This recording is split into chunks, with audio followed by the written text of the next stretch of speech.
Sanibonani, welcome back to enye video nyabanga kultungene. Thank you very much for uthandwa support. Thank you so much you guys. So on this particular story guys sizokhuluma ke ngobaba uKatiso KT Molife owaboshwa ke eboshela ke icala lokubulala abo DJ Sambodi and all that. Usolwa ngokubulala ke the musician DJ Sambodi and also our DJ Vintos and all that you guys. So okay, we've been uploading videos about Katiso KT Molife waboshwa ke kuthiwa ke kodwa usengaphandle ngebail baqeda ke kumkhulula ungaphandle ngebail ungaphandle ngebail ka 400,000 rands. Can you believe you guys? Kodwa bakhulula kanjani umuntu njengoba Katiso Molife like I do not understand you guys. Ubaba Katiso Molife is out on 400,000 K bail. Ushuthi nje nabo Vusi Musikhethi Matlala basazokhululwa kuyafana nje noma kuboshwa abazobabosha ivike lodwa amabili bayakhululwa noma mhlambe inyanga eyodwa ezimbili bayakhululwa into ekanjalo. Into engiwareshayo ukuthi kwenzekani mangabe they are now out here ngoba sikhuluma nje ubaba Katiso Molife wayeke waboshwa phambilini wakhululwa ngebail ingakho nje bekuna yonke lenyakanyaka ebisenzeka because now when they come out of prison they continue ngalento kade beyenza mangabe umuntu bevele ngumbulala uqhubeka ngokubulala so why bebakhulula ngebail into kuyikuthi abantu abaningi abayi understand isigebengu esingaka sesizwile ngokuba the members of the big 5 abo Matlala abo Babosibiya kunjena nje izolo besenza ama video abo Babosibiya kuningi you guys but then they go and release umuntu ofana ubaba uMolife like I don't understand. Uyabona ke into eyikhulunywa ngobaba uMkhwanazi uyayibona ke into eyikhulunywa ngobaba uMkhwanazi ukuthi this judiciary allegedly being captured by criminals ngoba ayikho into abazoyenza mangabe ke bela ezandleni zezigebengu into ekanjalo you guys kusho ukuthi nje asazi kuthiwa basebenza bonke noma badla bonke into ekanjalo. I mean umkhulula kanjani umuntu ofana nobaba uMolife abobhuto Matlala bakhululwa kanjani ngebail ngoba mabe bakhulula ngebail impilo zabantu abaningi sesengcipheni kumanje nje abantu bayakhala ungaya noma ka Facebook uye ka Twitter uye ka TikTok people are crying ukuthi this thing is just not okay ngoba impilo zabantu kumanje nje bokukhululiwe nje ngale bail impilo zabantu abaningi seyisengcipheni so bamkhululelani ngebail kunabantu abaningi abagxeka leli judge leli bafethu okuyilona elikhulule ubaba uMolife bathi ha usho ukuthi usembambise something ngoba how the hell are you releasing him on bail when you did last time he continued unaliving people kunjena sikhuluma nje inkabi nje ama bank account kunzima kuningi okwenzeka ama transactions and all that bayagijima bacala inkinda bahamba bebulala abantu. That's what they've been doing, right? Bapha bo Sambodi bapha bo Vintos babitha Diokaran angithi yonke lento you guys sithola la. This is what they've been doing, right? If you get on their way you are out, you are unalived. So emva kwa yonke lento ereview baba uMkhwanazi naMasimula they are busy baba uMasimula is busy testifying now at the ad hoc committee. Kusakhulunywa ngalamagama they still pop up lamagama la abantu. Sibonile zolo lokho ngale emzini weSnothi lesesiwu athi ubani uMawumela. Right? Okuthiwa lo angazi ukuthi umshana kaBaba Ramaphosa I don't know how true is that. Right? So this group yonke le group yabosibiya uMawumela uKatiso you know what I mean? Abo Matlala. Angazi who are the members of the big 5 but sesiyasidlaba ababili. Ubaba uMolife no KT Matlala. People were saying is ubaba uSibiya maybe one of the members of the big 5. Kodwa na ngiyakhululwa ngebail. Njani imntaka bawo 400k bail.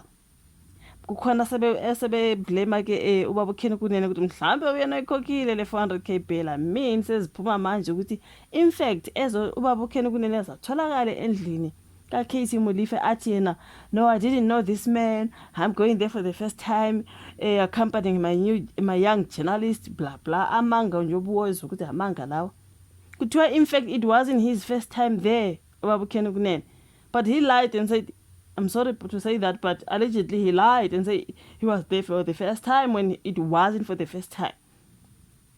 Allegedly by Baba Masimula, right? It wasn't the first time he's found there. So why did he lie and say it was the first time? People are now connected. Mhlambe uyena nje okhokha le 400k. Even if ungasuyena Baba uKheni Kunene, uMolife obviously igebengu zinemali. millionaire. Can you see their houses? There are people who are busy, they are questioning in Lugababusha Trixibia, but as a police officer, okay, of course he was a deputy police commissioner, but still, amaphoyisa amaningi baziphilela impilo nje ezifana nezi mhlambe abe nayo inkosi yami kodwa indlu yakhe nemoto yakhe, but the severe type one, people were like, oh, bayithatha imali engaka ubaba uSibiya, because many police officers do not own such homes. Kodwa ibonile kababa uSibiya isezingeni mntakabawo, ubonile umuzi kaMawumela, uyawubona okaMatlala, yo guys, like kuningi. Ngiyabona nje lapha enkundleni zokuxhumana imizi yabo ibekiwe nje laphana, kuthiwa ise Hyde Park, indawo eseSandton okuhlala khona inoti, bathi hey obabona amaphosta balapha, oJulius Malema, oKatisa Molife balapha, oKhethi Matlala, iHyde Park, bahlala nje endaweni ezibizayo, izinto zakhona muyibuka kuyisabeka. It's actually a huge mansion. So ubaba uSibiya yena as a cop as a cop, just like many other cops, how are you? People are like, no, now the dots are connecting, you know what I mean? So for them to release someone like Ubaba Katiso Molife on bail, people are saying, no, this judge must be investigated because there is no way. So Kishiwa can get bail. Ka 400,000 rand Katiso KT Molife. This TK Molife or is KT. Kona loko. Inkantolo imtshela ukuthi angalinga aphumeke ngaphandle kwegoli uMolife uthoseke amacala angu 5 okubulawa ka DJ Sambodi and stuff. Ukhona ukuthi manje bamthosa amacala kodwa bamnikeza ibail. Sengisaba nokukhomenta ngazange ngidubule Nkosi. Sesisaba nokwenza ama video. Abantu mangabo ukwenza ama video ngoba uMolife nabo bhuti oMatlala umuzwa ukuthi abaphuma ngama bail, we are like, oh my word. So hamba uqalaza mfethu ngoba hey, the Nkabis are gonna be all over looking for people to analyze. I think I've said this on my previous video. Ngathi the Nkabis are gonna be out here looking for people to analyze. So uma ngabe bakhulula ngama bail kanje, iyabona guys ukuthi badla nezinkulu, no matter how they or how long they arrest them, bazoba keeper vele. People are complaining on social media about it. This captured judiciary. Babu Mkhwanazi said it. How the hell are you releasing someone like Babu Ukatiso Molife? How the hell? Kusakhulunywa manje zolo look, these are the members of the Big Five, the DRIG cartel, then Tony, and then this? I guys are serious, like honestly, I'm serious. They are not serious in fighting crime. They are just not. Okay? Ngoba hayi ngeke. Ukhona ukuthi umthetho ukumuntu onemali nongenamali awufani, umthetho ukumuntu ongenamali nongenamali awufani, soze wafana futhi lo muntu useyingozi, especially ke kofakazi nakwimndeni yabashonelwe. He's like, this is what the people are saying. So kunobungozi obuthile, people who are witnesses are now, they have to be protected because what do you mean? Why are you releasing someone like this? Which means Matlala is also coming out. Which means for some reason Matlala is also going to get this bail. They're just going to be bailed out. That's a boom. And then what? More people are going to die. So, in a sense, guys, for me, in a sense, because I'm going to welele. Uzokhumbula ukuthi kwadu kumfana watholakala esebulewe phakathi ejele kwaphuma angazi ubhala uthini ke umngane wakhe mhlambe kwathiwa ke ufike uThabo bese I don't even get isizulu asibhalile, but anyways, you know, sometimes the type of situations mangaba abantu bebhala icomment yakhe ayisafundeki. Uthe usathembe umthetho ukuthi kukhona into esila azoyenza khohlwa ba good ekubulaleni. Welcome to Mzansi. Kusasa kuphuma Kate ngebail. Like something that I was just saying. Kate Matlala is also going to come out here. So it is what it is, you guys. I do not know. Let them do what, you know, let them do what they want to do. But anyways, people are going to be unalive, and yeah, a lot of people are going to be very sorry.